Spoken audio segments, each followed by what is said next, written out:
क्यों कर रहे हो? मार्क ज़करबर्ग जो शर्ट पहनता है ना, वो 2-2 3-3 हज़ार डॉलर की आती है, जिसको आप नॉर्मल कह रहे हो। वो एलन मस्क जो है, उसको जरूरत थी कि वो ये ट्विटर बनाए और उसके ऊपर अपनी छाप लगाए, एक्स की? उसको जरूरत थी इसकी? क्या फायदा है इसको कंट्रोल करने का, इंफॉर्मेशन पे अपना कंट्रोल करना, सो आगे से आगे बढ़ना। ये आपको बोरिंग लग रही है क्योंकि आमतौर पर उनको बोरिंग लगती है अंगूर खट्टे हैं, हुजूर वही बात है कि अंगूर खट्टे हैं। हाँ, तो भाई ये होता है। चले जी, ठीक है जी, तो एंडिंग करते बस। चले, हो गया। आपको ऐसे करेंगे ना, अगर आपको दिक्कत हो रही है तो जन्नत आपको नहीं करेंगे ना, वो मैं सिफारिश कर दूंगा। सही बात है। हाँ, आपको कहीं और भेज देंगे वहां। अच्छा, जहन्नम में जब डाल फटाफट कहेंगे मुझे उधर से निकाल ले, मुझे उधर से निकाल ले, फिर जन्नत में वापस ना भेजे।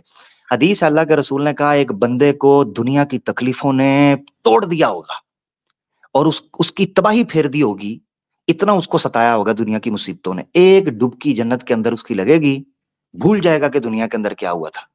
ये है हकीकत। बहुत शुक्रिया। चलिए माशाल्लाह। अच्छा, अब ये है कि जो गैर मुस्लिम भाई हैं उनसे हमारी गुफ्तगू हो गई, जितने यहाँ पर मौजूद हैं हम उनसे बात करेंगे, और बाकी जो मुसलमान हजरात आना चाहते हैं वो बिल्कुल आ सकते हैं। जो इस वक्त गैर मुस्लिम बैक स्टेज पर बैठे हैं हम उनसे पहले बात करेंगे। नॉलेज सीकर आप इनको ले लें भाई, ये जैसे को तैसा की बात कर रहे हैं। सॉरी जी, अगर गैर मुस्लिम है जी, हाँ जी, हाँ जी, हाँ जी, नॉन मुस्लिम है, हाँ सनातनी है जी जी, अच्छा, हाँ बिल्कुल ठीक है अल्हम्दुलिल्लाह। आमिर भाई जरा सा मुझे 2 मिनट दीजिएगा, आप प्लीज बात करें जी। जी हजरत, मैं भी नवाला बना रहा था, खैर। जी हजरत, मैं कहने वाला था कि शायद मुफ्ती साहब जो है ना पुलाव की तरफ हाथ बढ़ा रहे हैं, पता चला ये आमिर भाई थे। चलो कोई बात नहीं, हो जाएगी। जी भाई, अपना सीकर भाई। जी भाई जी, मैं तो सीख करने आया हूँ, कुछ सवालात थे इसलिए मैं आया था, इसलिए मैं मुफ्ती साहब से बात करने आया था। हाँ तो बोले भाई, डर क्या, बोले बहुत अच्छे। मुफ्ती साहब ने आपके सामने बोला है कि आप बात कर लें, तो मुझे मौका दिया, बोल लें जी। सवाल मुझे उन्हीं से थे, इसीलिए मैं। अच्छा ठीक है, चले फिर बाद में आ जाइएगा, आगे बढ़ते हैं। आतिफ भाई अगले कॉलर को लेंगे। जी भाई, बैक स्टेज रहे, अभी रुक जाएं, बैक स्टेज रहे, इंडियन को ले लें, इंडियन जो है ना, इंडियन उनको ले लें। क्या मुफ्ती साहब सलाम।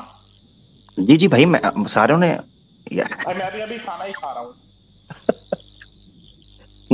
मुफ्ती साहब जल्दी जल्दी मैं भी खाना ही खा रहा हूँ, आप भी खाना खा रहे हैं, फिर बात करने में बराबरी हो गई। अभी जस्ट मैंने लंच स्टार्ट किया तो आपने मुझे। हाँ, तो अब बराबर हो गए हम, अब शुरू करें, अब नो टेंशन। हाँ जी ठीक है, चले। अच्छा, इसी चक्कर में मैं बाइट ले लेता हूँ जी। इंडियन भाई माइक अनम्यूट करें अपना। हेलो बोले, हेलो, आवाज आ रही है? जी बोले। तो वही मुफ्ती साहब, आज काफी बात हो गई, कॉन्स्टिट्यूशन पे भी हो गई, राम जी पे भी हो गई, तो किस पर बात करना चाहेंगे? खाने पे कर ले कि गोश्त खाना कैसा है? आज एक टफ टॉपिक मैंने रखा है, बहुत ही, मतलब ये सबसे काफी हार्ड टॉपिक है, तो आमिर भाई से क्वेश्चन। थोड़ा माइक करीब करें, थोड़ा हल्की आ रही है बात। आमिर भाई से मेरा क्वेश्चन है। चलें भाई, ठीक है, जरा ऊंची बोलें। आमिर भाई, खिलाफत में बर्थडे पार्टी का क्या तस्वुर है? किसका बर्थडे पार्टी? बकरे पार्टी क्या मतलब? बरसरे पार्टी क्या मतलब, समझा नहीं। जन्मदिन बर्थडे पार्टी। बर्थडे खिलाफत में बर्थडे पार्टी का क्या मकसद, ये पूछ रहे हैं? क्या तस्वुर है, मतलब अलाउड है कि नहीं है? मेरे ख्याल से ये पूछना चाह रहा है शरीयत के अंदर बर्थडे पार्टी। शरीयत के अंदर पूछ रहे हैं, खिलाफत में पूछ रहे हैं? शरीयत में, खिलाफत में, जो भी, मतलब समझे? नहीं, खिलाफत और है, जो भी नहीं ना, पहले तो टर्म्स ठीक कर लें, सवाल को पहले ठीक करेंगे। खिलाफत और चीज है। खिलाफत में बर्थडे पार्टी का तस्वुर है या नहीं है? वो जब खिलाफत आएगी तब देख लेंगे, अगर बर्थडे हुई तो कर लेंगे, आने तो दें पहले खिलाफत। क्योंकि आमिर भाई, ये लोग यार बहुत बोर करते हैं, बर्थडे पे कोई गिफ्ट न ले जाओ तो बोलते हैं कि यार गिफ्ट नहीं लाए, कोई सस्ता। चले, वो खिलाफत आ जाएगी, और आप खिलाफत आएगी, अगर आप जिंदा हुए तो फिर आपकी बर्थडे मना लेंगे, नहीं तो नहीं तो अस्थियां बहा देंगे, कुछ ना कुछ तो करेंगे। चलिए चलिए फिर बाद में बात करेंगे, मैं लंच कर रहा हूँ। ओके मुफ्ती साहब, अगले वीक बात बहुत करेंगे। शुक्रिया। हाँ, चले ओके बाय। ठीक हो। बड़ा टफ टॉपिक था वैसे मेरे लिए भी जी। इनको एहसास हो गया कि खाना खाते हुए डिस्टर्ब नहीं किया जाता। मुझे लगता है इनको किसी ने बर्थडे पर नहीं बुलाया। हाँ ऐसा ही हुआ है। चले नॉलेज सीकर को लेने इंशाल्लाह बाइट ले, तभी बात करेंगे इनसे। नॉलेज सीकर को ले ले भाई आतिफ साहब। जी जी जनाब, जी नॉलेज भाई मुफ्ती या जी सीकर मुफ्ती भाई साहब जो भी। कैसे जी हैं? ठीक है। हाँ जी हम्म जी। मैं तो ये पूछना चाहता हूँ, अभी तो फिलहाल खाने वाने पे बात होगी, चलिए इसे पूछ लेते हैं। आपका एक पोस्ट था ये ट्विटर पे, ये आप ही का पोस्ट था ये कि बीफुल अदा है या ऐसा कुछ? जी जी बिल्कुल, आप इसको सही समझते हैं? कोई इसमें कोई शक नहीं है, बिल्कुल एकदम। तो मुफ्ती साहब ये इंडिया में तो जो है बैन है, किसने कहा बीफ बैंड है? मतलब ये कई आपसे किसने स्टेट्स में बताया बीफ बैन बैंड है, है? कई स्टेट्स में बैन है, ये पूछ नहीं, रहा हूँ। एक मिनट आपने कहा कई स्टेट्स में बैंड, आपने पहले बोला इंडिया में बैंड है। हम्म, इंडिया में तो नहीं है बैंड, कई चलिए स्टेट्स फिर में है, तो इसका स्टेट्स, मतलब कोई उन स्टेट्स की चॉइस है। और अब बीफ उन बीफ स्टेट्स, किसको कहते हैं? बीफ का जरा डिफाइन कीजिएगा। मतलब काऊ मीट, बफलो मीट उसी को कहते हैं, मैंने तो हाँ, तो यही पढ़ा बफलो था। मीट, बफलो कहाँ पर बैंड है भाई? बफलो नहीं बैंड है, काऊ मीट बैंड है। तो फिर जब बीफ दोनों को कहते हैं और दोनों में से हम्म, बफलो बैंड नहीं है और काव हर हम्म, जगह बैंड नहीं है, कुछ स्टेट्स में है, तो फिर मसला क्या है? ठीक है हजरत तो, आपने लेकिन हजरत आपने कावल अजहा तो नहीं कहा ना, बीफल अजहा कहा। जी जी जी तो ठीक है। ठीक। ठीक है, लेकिन मेरा सवाल ये है कि अगर कुछ लोगों ने उसे मिस इंटरप्रेट किया और उसको कावल ऐसा मान लिया और कर दिया उसको उन स्टेट्स में जहाँ पे वो बैन है, तो क्या ये उनके लिए ठीक होगा?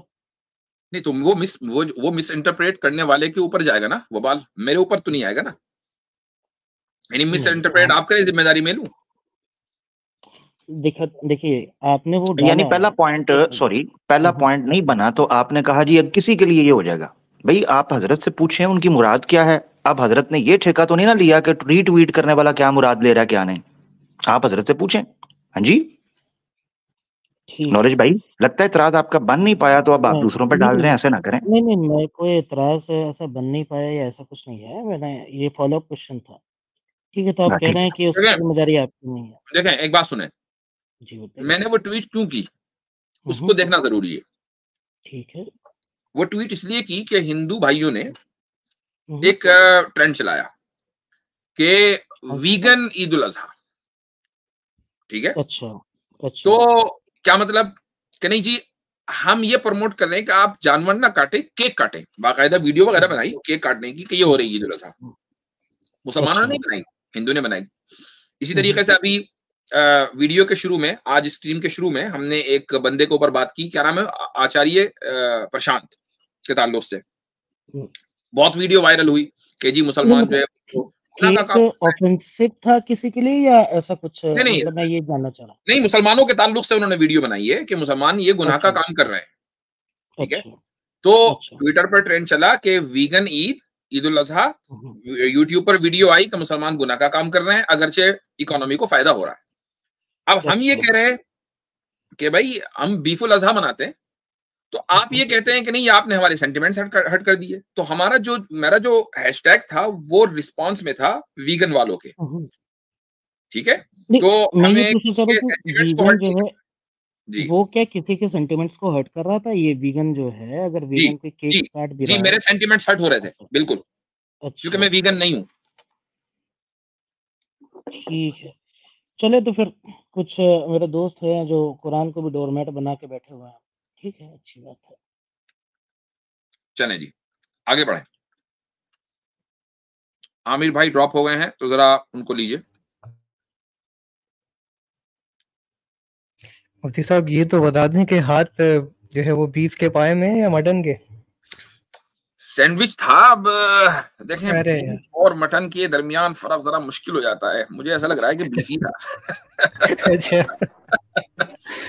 हम्म, हेलो जी जी भाई।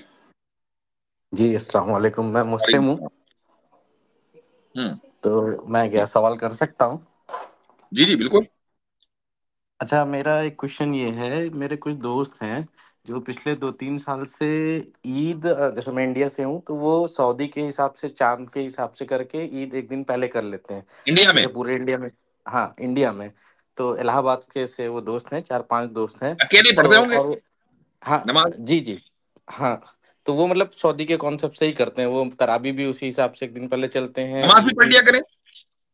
तो नहीं, तो उन्होंने मुझे भी कहा, मतलब फोर्स किया, तो मुझे समझ में नहीं आया मैं उनको मतलब क्या जवाब दूं। तो वही मैं जानना चाह रहा हूँ, क्या आमिर इसका भाई, मसला क्या है। अच्छा, उसके पीछे लॉजिक वो ये देते हैं कि जब चांद एक है, और वो मतलब उस हिसाब से जब उन्होंने मतलब तस्दीक कर दी, तो वो जी पूरे उम्मत को मान लेना चाहिए। तो नहीं, ये मैं मुझे तो चांद समझ एक है, में नहीं सूरज आया। भी तो एक ही है ना, सूरज भी तो दो नहीं है। उनसे कहिए नमाज भी सऊदी के एतबार से पढ़ो। फजर की नमाज जो है जी जी। वो आप सऊदी के एतबार से पढ़ें। अच्छा, नहीं तो मतलब जैसे वो जो कर बस रहे हैं एक बार और कंफर्म कर लेंगे, उनसे आ रहे हैं भाई, किन से? जी जी। आमिर साहब से। आमिर भाई से। अच्छा, मैं एक मिनट, ठीक है, मैं इतने पूछ रहा हूँ। जी बोलें। तो जो जवाब आप ये कहिए, चांद एक है तो भाई सूरज भी एक है, सूरज दो कहाँ है? जी जी। तो नहीं, उनका ऐसा करना सही है या गलत है, मैं ये नहीं समझ पा रहा हूँ। बिल्कुल गलत है। उसकी वजह यह है कि हदीस में यह मौजूद है कि ईद उस दिन मनाओ जिस जिस दिन सब लोग मना रहे हैं, और रोजा उस दिन रखो जिस दिन सब लोग रोजा रख रहे हैं। अब सब लोग तो अच्छा। रोजा रख रहे हैं मसलन 1 जून को, और जी आप रोजा रख रहे हैं 30 मई को, एक दिन पहले या एक दिन बाद में। तो ये जी। हदीस की बिल्कुल सरी मुखालफत है। यही वजह है कि अच्छा। इससे कोई फर्क नहीं पड़ता कि सऊदीया का चांद सही है कि नहीं, वो एक अलग डिबेट है, मैं उसमें नहीं जाना चाहता। लेकिन अगर आप मसलन या जी हिंदुस्तान पाकिस्तान का कोई मुसलमान सऊदी अरब चले जाए, तो वहां पर जिस दिन भी रोजे का ऐलान है रोजा रखा जाएगा, जिस दिन भी ईद का ऐलान है ईद मनाई जाएगी। अच्छा, ठीक है। ठीक है, चलें, ओके। ठीक है, शुक्रिया। अस्सलाम वालेकुम। वालेकुम अस्सलाम वरहमतुल्लाह। जी भाई, अगले कॉलर को लें, इमरान हैदराबाद।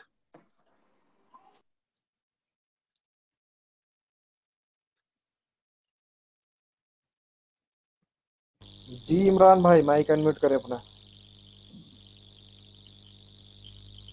अस्सलाम वालेकुम रहमतुल्लाह। वालेकुम अस्सलाम वरहमतुल्लाह। खैरियत से मुफ्ता। अल्हम्दुलिल्लाह। सब एक बोले भाई, सवाल बोले। था मेरा कारोबार के ताल्लुक से। फिक्ही क्वेश्चन मैं अवॉइड ही करता हूँ। वो पिछला जो क्वेश्चन था वो फिक्ही कम फिक्री ज्यादा था, इसलिए मैंने वो चूंकि मुसलमानों के रवैये से मुताल्लिक था इसलिए उसका जवाब दिया है। मैं फिक्ही क्वेश्चन का जवाब नहीं दूंगा, उसके लिए मुफ्ती अब्दुल्ला नहीं मिनहाज नहीं, मेरा साहब। जी मेरा सवाल फिक्ही नहीं है। हम्म, करें करें, आपकी जल्दी जल्दी कर आवाज लें। ब्रेक हो रही है मुफ्ता। मेरा सवाल फिक्ही नहीं है। क्या है?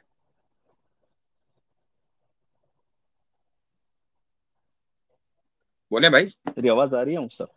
आपकी आ रही है, बोलें। जी, मेरा सवाल फिक्ही नहीं है। मेरा सवाल ये है कि जैसा हमारा इंटीरियर डिजाइनिंग का कारोबार है, और उसमें हमारे यहाँ इंडिया के अंदर मैक्सिमम 95% के करीब जो है नॉन मुस्लिम्स के पास काम करते हैं। तो वहां पर एक रूम बना होता है जो इसका नाम पूजा रूम से रखा जाता है।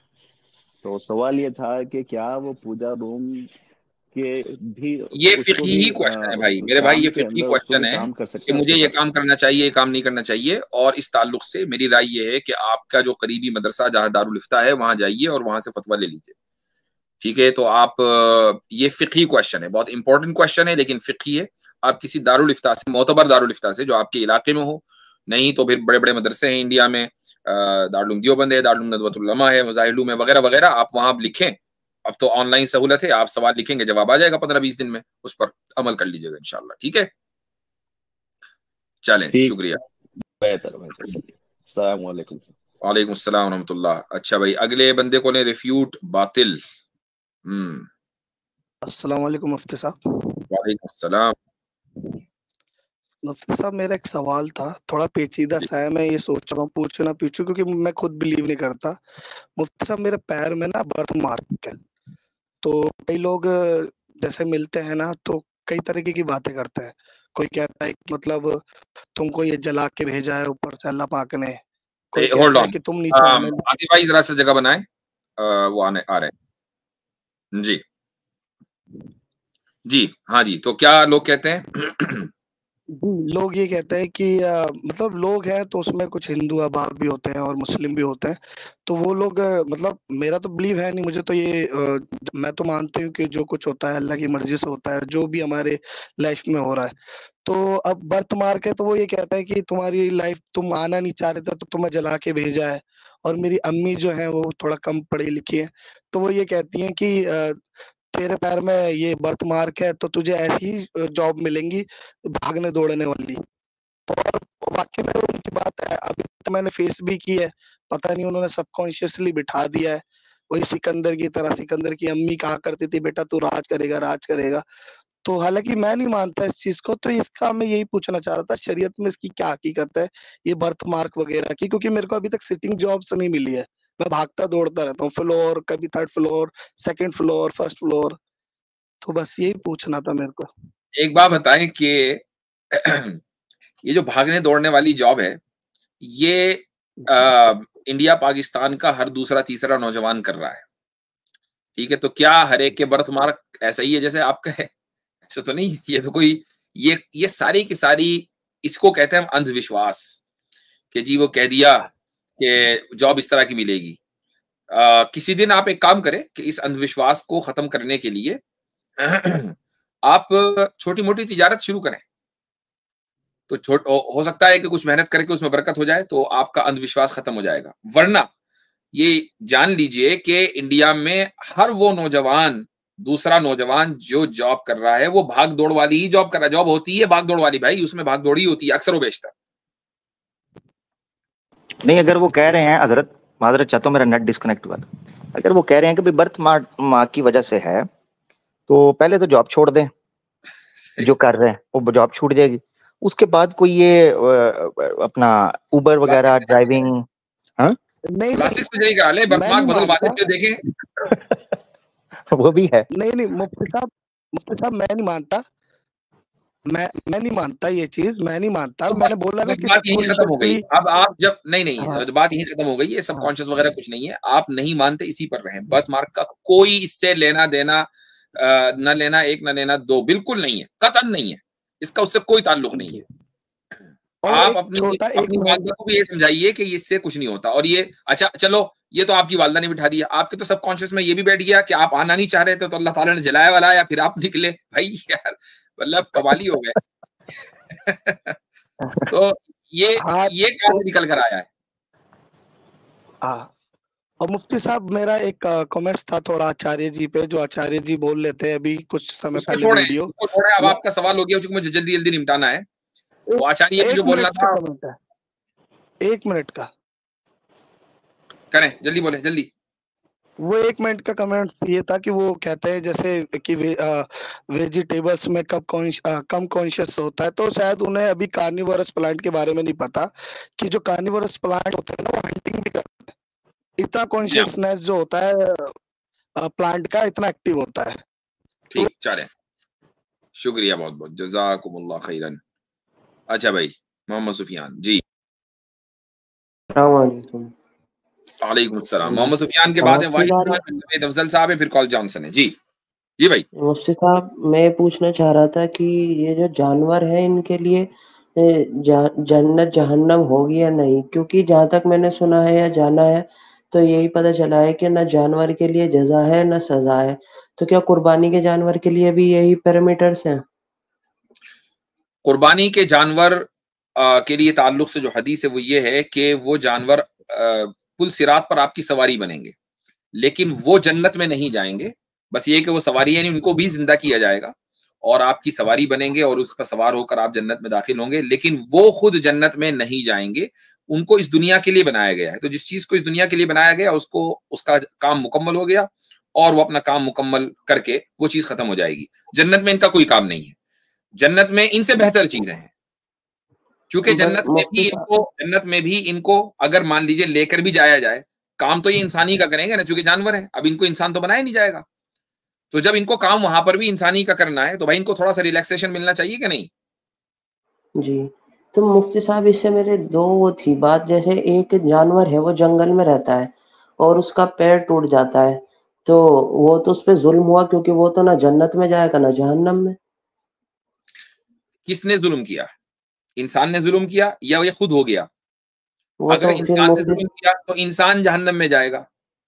अगर उसने जानवर पर जुल्म किया, उसका पैर काट दिया, तोड़ दिया, तौबा तिल्ला नहीं की, तो वो जाएगा जहन्नम में। तो जुल्म कहाँ हुआ? जालिम को तो जुल्म का बदला मिल गया। अब रही ये बात कि अगर जानवर खुद किसी दूसरे जानवर का शिकार हो गया या उसका वो खुद गिर गया, तो ये आप इसको जुल्म नहीं कहेंगे, बल्कि यहाँ अल्लाह ताला ने इस कायनात को जो बनाया है वो इस तरीके से बनाया है कि यहाँ कॉज है और उस कॉज, उन कॉजेज के इफेक्ट्स हैं। एक जानवर है, उसकी जो एपेटाइट है, उसकी जो भूख है, वो उस तरह मिटेगी जब वो दूसरे जानवर का शिकार करेगा। वो नहीं करेगा तो वो मर जाएगा। अल्लाह ताला ने इस लाइफ को इस तरीके से यहाँ पर प्रिजर्व किया है जब तक कि यहाँ इसको प्रिजर्वेशन इसका मुकद्दर है। तो एक लाइफ दूसरी लाइफ को खाएगी, इसको हम जुल्म नहीं कहेंगे, बल्कि ये सर्वाइवल प्रोसेस है। ठीक है। अच्छा मुफ्ती साहब, इसका कॉज नेचर हुआ, जैसे उसके पैर पर पेड़ गिर गया, या फिर उसे तूफान से वो कहीं गिर गया या उसकी मौत हो गई, तो फिर उसका तो भाई कॉज इतना नेचर हुआ ना। तकल्लुफ, सॉरी भाई, ये इतना तकल्लुफ के जंगलों में जो घूमने वाले परिंदों और जानवरों के ऊपर आप सवाल, इधर बेड़ा गर्क समाज का हो गया जिसके ऊपर हमें काम करने की जरूरत है। भर भर के लोग जो हैं वो जहन्नम की तरफ जा रहे हैं, उनको रोकने का काम करें। आपको जंगल के अंदर किसी टानी के ऊपर बैठी हुई चिड़िया की फिक्र है मेरा भाई? क्यों अपना वक्त यार नौजवानों जाया करते हो? मैं हजरत मादर चाहता हूँ, मैं बोल पड़ा भाई, मगर मेरा दुख है, हदीस अल्लाह के रसूल ने फरमाया, मिन हुस्निल इस्लामिल मरई तरकु मा ला यानी। इस्लाम की खूबसूरती ये है कि प्रोडक्टिव चीजों के अंदर, प्रैक्टिकल चीजों के अंदर अपने आप को लगाएं यार। मेरा भाई, मैं मादरत चाहता हूँ, बुरा मत मानिएगा, एक भाई के तौर पर नसीहत कर रहा हूँ। क्या ला यानी मुतशाबिहात और फजूल चीजों में ना वक्त जाया करें। जी, मैं आपका बुरा नहीं मानता, मुझे पता है आपका मिजाज ऐसा ही है, मगर बस ये क्वेश्चन था जैसे आपका मिजाज ऐसा ही है। यार सही है। तो मुफ्ती साहब वही बात है ना, जैसे एक जानवर है, मैं यहाँ हरियाणा या दिल्ली वगैरह में ऐसा होता है, जो अच्छी नस्ल के बुल होते हैं उन्हें शुरू से अच्छा खिलाया जाता है, पिलाया जाता है, उनका काम होता है शो में जाना, मतलब उन्हें काटा नहीं जाता। और एक है जो अल्लाह की राह में कुर्बान हुआ, और एक तीसरा जानवर है जिसे बुग्गी में बांध के वो मेहनत कर रहा है। तो ये तीनों इक्वल कैसे हुए? इनका मतलब ये मिट्टी हो जाने, एक कुर्बान हुआ, एक मेहनत इतनी कर रहा है, पर एक की लाइफ अच्छी है, उसे खाने को अच्छा मिल रहा है। तो जानवर के ऊपर तो ये एक तरीके से उसके साथ नाइंसाफी हुई। मुझे एक बात बताएं कि क्या तीनों में से किसी एक जानवर को इबादत करने का हुक्म था अल्लाह की तरफ से? कि नमाज भी पढ़नी है, रोजा भी रखना है? नहीं, मुकल्लफ नहीं है ना। अच्छा, इन जानवरों को अल्लाह ताला ने बनाया क्यों? ताकि इंसान की खिदमत करें। तो एक जानवर खिदमत कर रहा है ज़िबा होकर, दूसरा उसमें सवारी के काम आकर, और तीसरा शो में शामिल होकर। हर जानवर खिदमत कर रहा है इंसान की, और जो जानवर हमारी खिदमत नहीं कर रहे हैं वो इकोसिस्टम को मेंटेन किए हुए हैं। हर चीज को अल्लाह ताला ने इंसान की खिदमत के लिए लगाया हुआ है। वो अपना काम कर रही है, जब उसका काम मुकम्मल हो जाएगा उसका चैप्टर क्लोज हो जाएगा, क्योंकि इस दुनिया में असल इंसान है। जी शुक्रिया। असल में रीजन, अगले कॉलर को लीजिए, वाहिद खान। मुझे भी जिस जिम्मेदारी पे लगाया था मैंने वो कर दिया। जी अस्सलाम वालेकुम। वालेकुम अस्सलाम। जी भाई। जी मुझे आमिर भाई से बात करनी है। आमिर भाई से? फाइनली कोई तो आया आमिर भाई से बात करने के लिए। जी जी मैं कल ही बात करने वाला था, लेकिन मुझे नींद आ गया तो आज आ गया हूँ। जज़ाकल्लाह भाई, आलम हुक्म करें। जी मैं वो आपका जो स्ट्रीम शुरू हुआ है सीजन 2, तो आपने बोला था कि इस मुस्लिमों तक हमारा पैगाम कोई पहुंचाए। मैं पिछले सैटरडे को गया था एडम सीकर के पास, उनके पास मैंने आपको बात रखा कि भाई वो डिबेट करने के लिए बुला रहे नेशनल टीवी पे, तो उन्होंने कहा ठीक है, मुझे जहाँ बुलाएगा मैं आ जाऊंगा, इंडिया के न्यूज चैनल पे या पाकिस्तान के न्यूज चैनल पे। तो ये काम उन्होंने आपके जिम्मे डाल दिया। मैंने कहा आप नहीं बुला सकते किस इंडिया के न्यूज चैनल पे? बोला मुझे पड़ी नहीं है। क्या हुआ? मुझे क्या नहीं है? मतलब उनकी बातों से ऐसा लग रहा था उन्हें कोई पड़ी नहीं है, अगर आप बुलाएंगे तो वो आ सकते हैं। उन्होंने कहा वो किसी न्यूज चैनल को मतलब वो चेक करे और मुझे बस ठीक ईमेल हो करे, गया मैं आ ना, जाऊंगा। चले बस ठीक हो गया।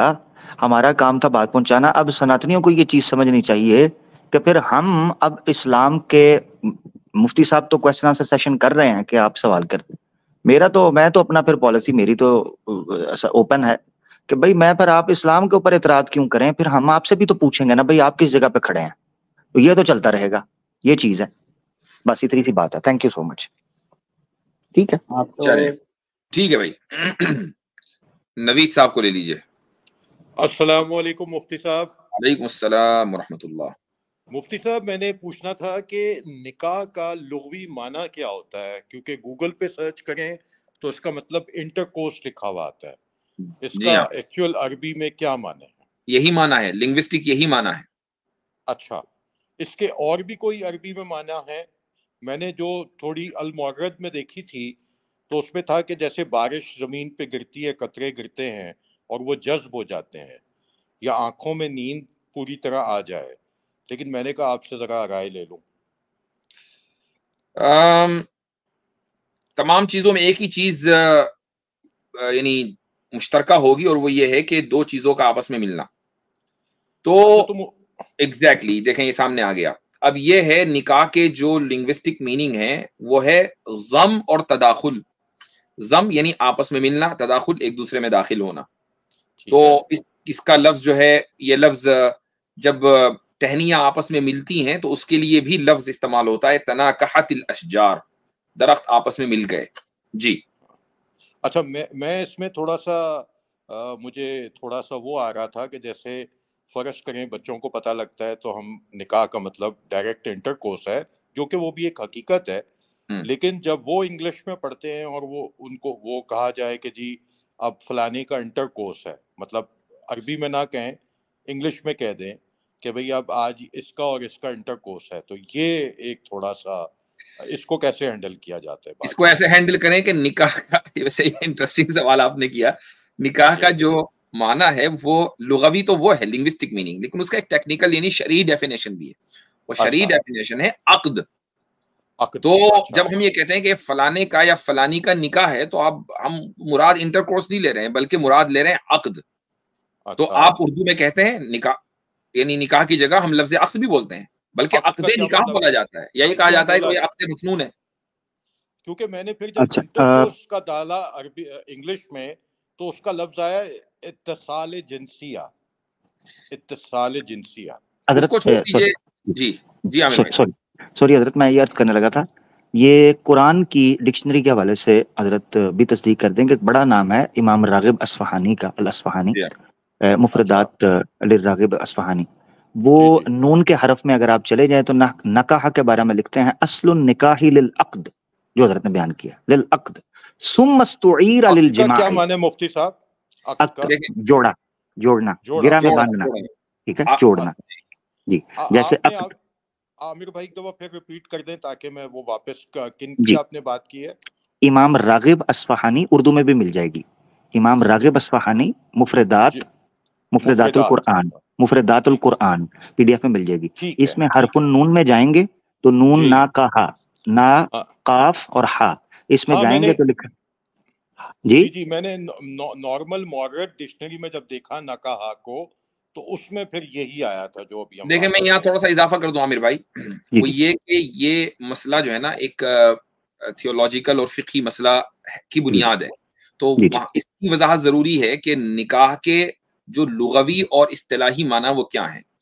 तो जो शाफिई स्कूल ऑफ थॉट है ना, और उनके नजदीक निकाह के जो लिंग्विस्टिक मीनिंग है वो अक्द के हैं, और उसके जो मेटाफोरिकल मीनिंग है वो इंटरकोर्स के हैं। ऑन दी अदर साइड जो हनफी पोजीशन है वो ये है कि उसके जो लिंग्विस्टिक असल ओरिजिनल मीनिंग है वो इंटरकोर्स के हैं, और जो मेटाफोरिकल मीनिंग है वो अक्द के हैं। ये इख्तिलाफ है शुरू से, और लिंग्विस्टिक्स के दरमियान इख्तिलाफ हुआ है। मुफ्ती साहब बुरा नहीं मनाइएगा, क्योंकि आजकल के बच्चे जब स्टडी करते हैं इंग्लिश के अंदर तो फिर जब ये लफ्ज आता है तो क्योंकि बच्चों की तरबियत इस्लामी माशरे में ज़रा डिफरेंट तरीके से हुई होती है, ऐसे स्ट्रॉन्ग वर्ड्स हम लोग घर में अमूमन नहीं बोलते। सही बात। लेकिन जब वो लफ्ज आ जाते हैं तो बच्चे, जो जैसे बेटा है तो वो बाप से पूछता है कि अब्बा फिर इसका क्या मतलब है। तो ये बस मेरा राय लेने का आपसे हाँ, तो सीधी सीधी बात है कि जब हम अपने मुआशरे में इस लफ्ज का इस्तेमाल करते हैं तो हम उसको उसके वो माना लेते हैं जिससे, जो हमने बताया ना अभी, अक्द यानी आपस का कॉन्ट्रैक्ट, निकाह कॉन्ट्रैक्ट है, तो हम उसको उस माने में